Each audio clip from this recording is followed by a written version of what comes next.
లోపల అసలు ప్రాణవాయువు కూడా సరిగ్గా అందదు. ఒక్కొక్కసారి కొన్ని నెలల పాటు స్నానం చేయడానికి ఉండదు. ఇంట్లో ఉన్నటువంటి వాళ్ళ యోగక్షేమాలు తెలియవు.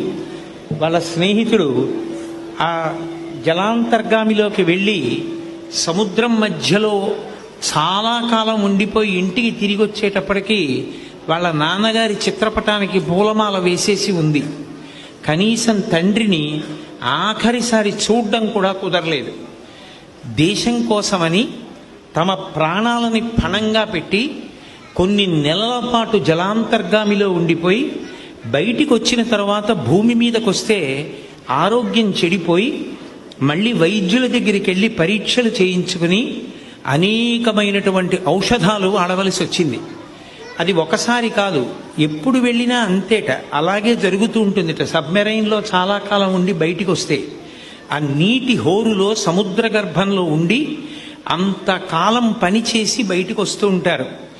అలా ఈ దేశం కోసమని చెప్పి చాలా కాలం జలాంతర్గామిలో ఉద్యోగం చేసి పదవీ విరమణ చేసి ఇప్పుడు ఆయన ప్రభుత్వ రంగ సంస్థలో పనిచేస్తున్నారు. ఇప్పటికీ ఆయన గొప్పతనం ఏమిటంటే ఆయనకు వచ్చిన డబ్బంతా కూడా పేద పిల్లల్ని చదివించడానికి వినియోగించేస్తూ ఉంటారు. ఇప్పుడు ఆయనకు ఒక గొప్ప కోరిక, ఒక పాఠశాల పెట్టి అటువంటి పిల్లలందరినీ చేరదీసి చదివించాలి అని అనుకుంటున్నారు. ఆ పాఠశాల స్థలం కోసం అని చెప్పి ఆయన రాజమండ్రిలో ప్రయత్నిస్తున్నారు. భారతమాత యొక్క క్షేమం కోసం, ఆ తల్లిని అహరహం కాపాడడం కోసం అంత పరిశ్రమించినటువంటి ఆ ప్రసాదరావు గారి దంపతుల్ని సత్కరించవలసిందిగా మాన్యులు శ్రీ ఎల్వి సుబ్రహ్మణ్యం గారిని కోరుతున్నాను.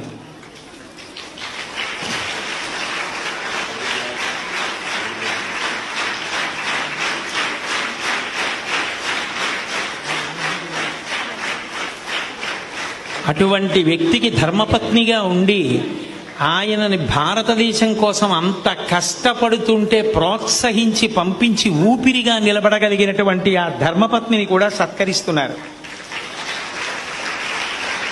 అలాగే ఆ పక్కన ఉన్నటువంటి వారు హవల్దార్ వెంకటేశ్వర్లు గారు. ఆయన నిజంగా కరడు కట్టినటువంటి దేశభక్తుడు. ఆయన మా ఇంటికి వస్తూ ఉంటారు. నాకు ఒక్కొక్కసారి ఆయన మాటలు వింటే కళ్ళమ్మని నీళ్ళు వస్తాయి. ఆయన మా అబ్బాయికి ఫోన్ చేస్తారు. ఫోన్ చేసి నాకు ఒక్కసారి గురువు గారిని చూడాలనుంది. నేను ఆయన్ని ఇబ్బంది పెట్టను, ఆయన ఇంట్లోకి వెళ్ళను, నేను కాలింగ్ బెల్ కొట్టను, ఆయనతో మాట్లాడను. సెలవు మీద వచ్చా ఒంగోలు. నాకు నా కుటుంబాన్ని చూడడం కన్నా గురువు గారిని చూడడం సంతోషం. నన్ను వాళ్ళ ఇంట్లోకి పంపించమని అడగను. కానీ గురువుగారు ఒకవేళ ఊళ్ళో ఉంటే 8 గంటలకి ఇంట్లోంచి బయటికి వెళ్తారో చెప్తే ఆ ఇంటి ముందున్న ఖాళీ స్థలంలో చెట్టు కింద కూర్చుంటాను. ఆయన బయటికి ఎడుతున్నప్పుడు ఒక్కసారి నమస్కారం పెట్టి వెళ్ళిపోతాను. ఆయన దగ్గరికి కూడా వెళ్ళనంటాడు. ఎక్కడో దేశ సరిహద్దుల్లో పెద్ద పెద్ద అధికారుల దగ్గర పనిచేస్తూ గొప్ప పేరు ప్రఖ్యాతులు తెచ్చుకొని సొంత కుటుంబ సభ్యుళ్ళ అధికారులు భావిస్తూ ఉంటారు. అంత విశ్వాసపాత్రుడు, అంత దేశభక్తుడు. ఎంతమంది ఆయన స్నేహితులు ఈ దేశం కోసం ప్రాణం వదిలిపెట్టేశారో అయినా సరే అంత కష్టపడి ఈ దేశం కోసం యుద్ధం చేయడం, ఈ దేశం కోసం పోరాడడం, ఈ దేశం కోసం నిలబడ్డం కన్నా నా జీవితానికి ఇంకొక ప్రయోజనం లేదు. నేను గర్వపడుతున్నాను ఈ దేశ సైనికుడిగా. ఇంతకన్నా నాకేం కావాలంటుంటాడు. అంత గొప్ప సంస్కారవంతుడు. వాళ్ళ ఊళ్ళో ఆయనతో కలిసి చదువుకుని సైన్యంలో చేరిన ఎందరో అమరులైపోయారు. అయినా ఏం పర్వాలేదు, మా జీవితాలకి ఇంతకన్నా గొప్ప విషయం లేదు. ఏ తల్లి ఒడిలో పుట్టామో ఆ తల్లి కోసం రాలిపోవడం కన్నా మాకు అదృష్టం లేదంటాడు. ఇప్పుడే నా కొడుకు మీకు జాషువా గారి పద్యం వినిపించాడు. ఆ పద్యం నిలువెత్తు రూపంగా నిలబడితే ఇటువంటి మహానుభావులు వారిని వెంకటేశ్వర్లు గారిని సత్కరించవలసినదిగా శ్రీ ఎల్వి సుబ్రహ్మణ్యం గారిని కోరుతున్నాను. అలాగే నాయక్ రామకృష్ణుడు గారు. ఆయన భారతదేశం కోసమని చెప్పి యుద్ధాలకు వెళ్ళినప్పుడు ఆ యుద్ధాలలో పాల్గొని దేశ విజయం కోసం ఎనలేని పరిశ్రమ చేసినటువంటి మహానుభావుడు. ఆఖరికి ఆయన విదేశాలతో జరిగినటువంటి యుద్ధాలలో తుపాకీ గుళ్ళు శరీరంలోకి దూసుకుపోతే దాని వలన తీవ్రంగా గాయపడి ఇవాళ సైన్యంలో పని చెయ్యలేకపోయినా కూడా భారతదేశం కోసం నా ఒళ్ళు ఇంత దెబ్బతింది, నేను అక్కడ పని చేయడానికి పనికి రాకపోయినా నా శరీరం ఈ తల్లి కోసం అని చెప్పి గుళ్ళు దెబ్బలు తినడానికి సిద్ధపడింది, నాకు ఇది చాలు అని చెప్పి తృప్తితో జీవనం చేస్తున్న మహానుభావుడు. ఈ దేశం గర్వించదగ్గ బిడ్డలు వాళ్ళు. అటువంటి నాయక్ రామకృష్ణుడు గారిని సత్కరించవలసినదిగా శ్రీ ఎల్వి సుబ్రహ్మణ్యం గారిని కోరుతున్నాను. ఈ దేశం అంటే ఫ్యాన్ల కింద పనిచేసే వాళ్ళు ఒక్కళ్లే కాదు, మనందరం తెల్లవారి లేస్తే ఉద్యోగానికి వెళ్ళొస్తాం. వాళ్ళు ఉద్యోగాలకి వెడితే ఎక్కడో హిమాలయ పర్వత ప్రాంతాలు, ఒక్కొక్కసారి ఇంటికి ఫోన్ చేయడానికి ఉండదు, మంచినీళ్ల సీసాలో నీళ్లు ఇలా పోస్తుంటే గడ్డ కట్టేస్తాయిట, టీ వేడిగా తాగడానికి ఉండదుట, తిందామన్నది తినడానికి ఉండదు, ఎప్పుడు శత్రు సైనికుల నుంచి వచ్చేటటువంటి గుళ్ళ శబ్దాలు. వెళ్ళిన వాళ్ళు వెళ్ళినట్లుగా వస్తారో భౌతిక కాయాలుగా వస్తారో. ఒక సైనికుడు తన తండ్రికి ఉత్తరం రాశాడు, నాన్నగారు తిరిగి వస్తే విజయ పతాకాన్ని చేత్తో పట్టుకుని త్రివర్ణ పతాకంతో వస్తాను, లేదా నా ఒంటికి త్రివర్ణ పతాకం చుట్టబడి పెట్టెలో వస్తాను, ఎలా వచ్చినా ఈ దేశం కోసం బతుకుతా, దేశం కోసం చనిపోతానని. ఆ వీరుడు త్రివర్ణ పతాకం చుట్టబడి ఇంటికి వస్తే ఆ తండ్రి ఆ శవం దగ్గర ఉండి ఏడుస్తుంటే విలేకరులు వచ్చి అడిగారు, అయ్యయ్యో మీకు ఇంకొక కొడుకు లేడే అని. నాకు ఇంకొక కొడుకు లేడని నేను ఏడవట్లేదు, ఇంకొక కొడుకుంటే ఈ దేశమాతం కోసం పంపిద్దను, పంపడానికి కొడుకు లేడని ఏడుస్తున్నానన్నాడు. అలా ఈ దేశం కోసం ప్రాణాలు విడిచిపెట్టినటువంటి మహాపురుషుల యొక్క ధర్మపత్నులు వాళ్ళు ఈ దేశం కోసం అంత కష్టపడి పోరాటంలో శరీరం వదిలిపెట్టేస్తే ఇవాళ వాళ్ళు బిడ్డల్ని పోషిస్తూ బిడ్డల్ని వృద్ధిలోకి తెస్తూ భర్త యొక్క స్మృతిని మనసులో తలుచుకుంటూ జీవనం చేస్తున్నటువంటి భారతమాత ముద్దు బిడ్డలు. వాళ్ళకన్నా గొప్ప కోడళ్ళు లోకంలో ఎక్కడుంటారు?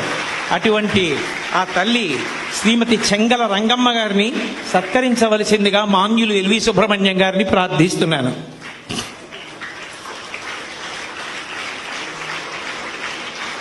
అలాగే ఏ తల్లి కన్న బిడ్డో ఎంత కష్టపడి చదివించిందో, ఎంత కష్టపడి వృద్ధిలోకి తెచ్చిందో, ఎన్ని ఆశలతో ఆయన చిటికేని వేలు పట్టుకుని గృహస్థాశ్రమంలో ఆవిడ ప్రవేశించిందో.